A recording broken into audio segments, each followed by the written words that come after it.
காலத்துல மலை அள்ளுறது கூட ஒரு கம்யூனிட்டி இருந்தது. பிறப்பும் தொழிலும் ஒன்னா இருக்கிறதுங்கிறது ஒரு அம்சம். நல்லாவும் இருக்கும், குவாலிட்டியும் இருக்கும். பரமாச்சாரியார் இந்திரா காந்தியோட பேசுறப்போ கிணறுக்கு நடுவுல அந்த பக்கம் உட்காரச்சு பேசினார்.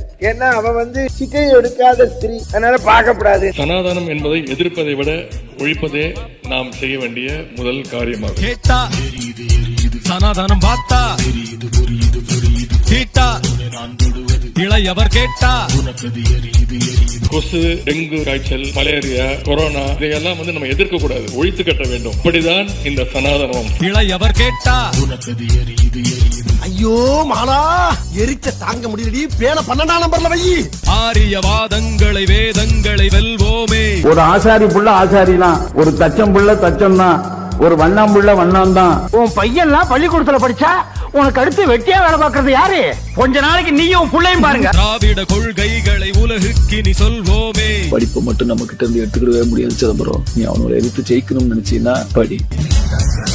கேட்டா சனாதனம் பார்த்தா சீட்டா இளையவர் கேட்டா